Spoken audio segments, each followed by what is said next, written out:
Now, I know that I'm meant to be on holidays this week, but one of my favourite things to do on holidays is create all new episodes of Newsfighters. So indulge me as I decide to take a look at Russia this week. Now, you know Russia. It's the country famous for poisoning its political opponents, systematic sports doping, corrupt billionaire oligarchs, murdering journalists, and worst of all, the 2002 hit All the Things She Said by Tattoo.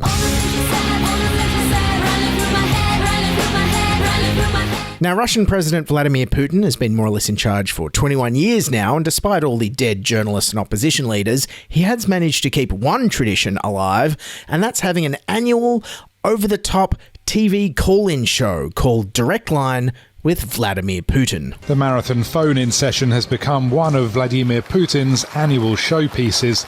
It's billed as a chance for the president to hear real people, real problems. Yes, and this year was no exception. Vladimir Putin again turned up to a gigantic TV studio, which kind of looks like a space shuttle command center crossed with a call center where there's dozens of masked, I assume, volunteers on computers sorting through the hundreds of thousands of questions that everyday Russians have sent in to ask their dear leader, which you'll hear throughout this podcast episode, read by the finest English language interpreters that Russian threats and intimidation could buy. So on this year's Direct Line, held at the end of June, everyday Russians finally got their chance to confront Putin with hard-hitting questions like this. If all of your political opponents are dead, in prison, poisoned, doesn't that send a message that you do not want a fair political fight? No, sorry, that was actually an American journalist at the Biden-Putin summit press conference in Switzerland in June. Here's some of the actual hard-hitting questions for Putin from Direct Line. Mr. President,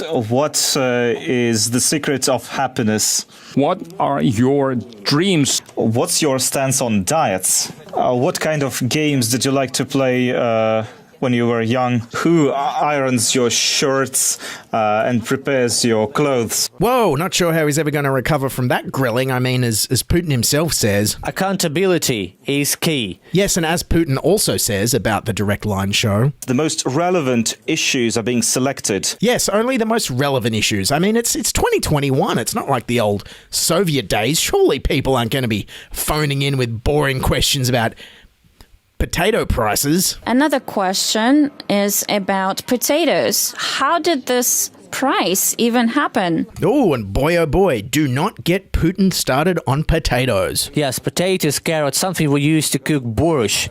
Last year, we didn't have enough food products produced locally. We had potatoes, 12.5 million tons. And hopefully, we will have enough potatoes to cover all the needs.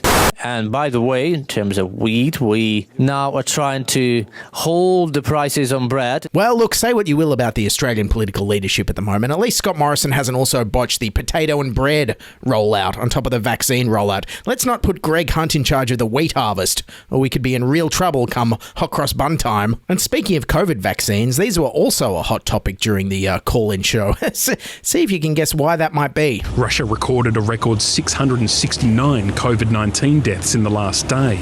Infection levels in the Russian capital are on par with last winter, authorities blaming the Delta variant. But with only 14% of Russians fully vaccinated, vaccine scepticism is playing a role too. Yes, hard to believe there's vaccine hesitancy in a country where this happens. Kremlin critic Alexei Navalny has been investigating his poisoning with a nerve agent.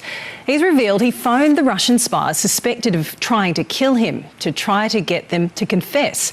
And one of them told him the poison was in his underwear. Well, imagine underpants, and in what place? The insides. The groin. Yes, of course, in a country where people are literally afraid to put on their pants in the morning, they're also going to be scared to be injected with a vaccine that's made by the government, that was miraculously approved before any of the world's other COVID vaccines, and is named after Sputnik, the 1950s spacecrafts which crashed back to Earth and also exploded, killing the dog that was on board. It's a bit like if the Brits had named their vaccine Grenfell or mad cow disease instead of AstraZeneca. It's maybe not the association you want with a life-saving vaccine. And also in Russia, many are finding that they can't get vaccinated because you're ineligible if you've had COVID in the last 6 months.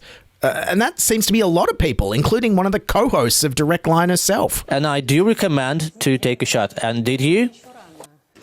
No, I was just infected, and it's too early for me. Jesus, COVID is so widespread in Russia. She talks about it the same way we talk about coffee. COVID, no, I just had one, thanks. Anyways, to get rid of some of this vaccine hesitancy, Putin finally declared on the broadcast that he has had the Russian Sputnik vaccine. I need to be protected for as long as possible, so my decision was to get a Sputnik V jab. Yes, Putin got vaccinated, so let's have a look at the footage of that. As for the video, well, I don't think it's that important to record it all and then broadcast it nationwide. Not important? But how do you expect people to have confidence in the locally manufactured vaccine if there isn't footage of you jumping the queue to get vaccinated with the expensive imported one? You know, like Scott Morrison did with Pfizer back in February. The first Pfizer jabs were dispensed to a handful of the most vulnerable, those on the front line, and to inspire confidence, Australia's chief nurse and Prime Minister. What we're demonstrating today is our confidence. I am supremely confident. Yes, not confident enough to get the AstraZeneca one, though, it seems. So Putin said it wasn't filmed because maybe it was going to get injected into his ass, I think. And if that would be not my shoulder but some other part of the body, would that mean I will have to shoot just as well? No. Yes, Putin, the action man president, of course, has been filmed fishing, hunting and horseback riding without a shirt on, but now he's too shy to show you his shoulder on camera. Anyways, this whole sham of a call-in show goes for almost 4 hours. Can you believe that? There's not even any cooking challenges or celebrities in masks singing. And of course, being Russia, you know, nobody's ever voted off. Anyways, I noticed there was definitely a pattern to all the questions and the people selected and how they were dealt with through the whole thing.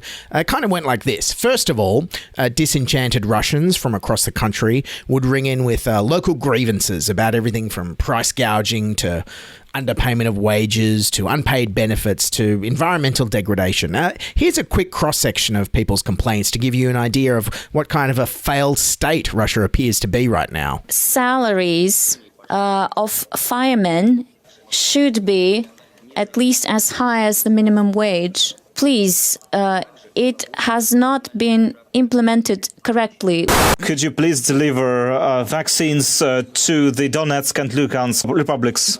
Many houses are dilapidated, and as for the roads, well, you know how the situation is all over the country.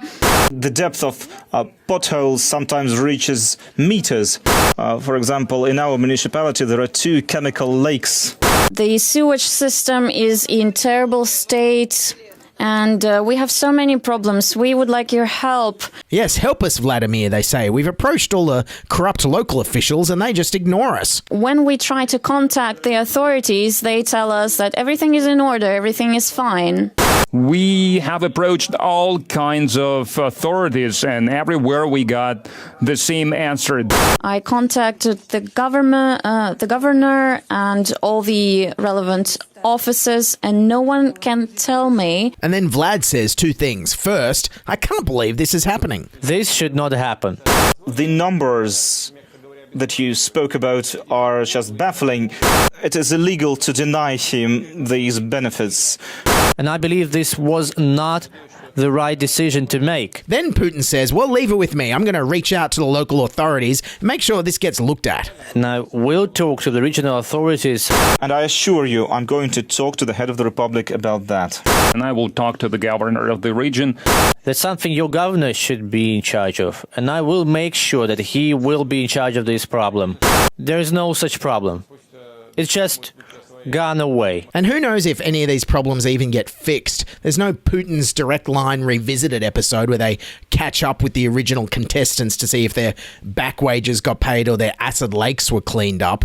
For me, this grab kind of summed up the whole show. We have over 2,200,000 questions, and a lot of them concern the waste disposal. Yes, waste disposal, which is also where I wish I could put this TV show after wasting 4 hours of my life watching it. But being a live TV event, things didn't go entirely as Putin planned, as someone ringing up did go off script to ask a question about some unpaid benefits, and boy oh boy, did they get a good shouting at from one of the hosts. I was eligible for some benefits, but then I was stripped of this status. Sorry,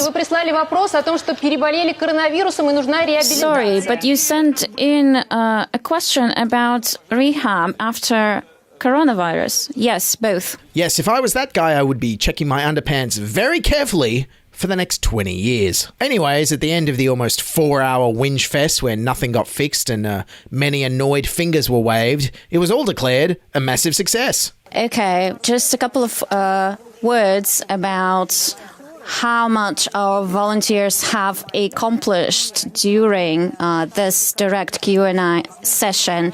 They helped with deliveries of medical equipment. They helped with sawing down the tree that was dangerous for local residents, and so on and so forth. So as we see, this is what happens every year when people start reporting the problems they have. Everything starts going into motion and officials are taking action. Yeah, guys, don't you know? This is exactly how a representative and accountable modern democracy is supposed to work. Everything is in a perpetual state of inertia, plagued by corruption and on the brink of collapse until, thanks to you calling into a bombastic, over-the-top annual TV show, you finally get your tree cut down and some medicine delivered. And so with Direct Line over for another year, Russia is perfect once again. But with Putin recently abolishing his own term limits, on top of outlawing the main political opposition, well, you know it's going to be a while before the people of Russia get to do any political waste disposal. News Fighters, Australia's funniest news summary podcast.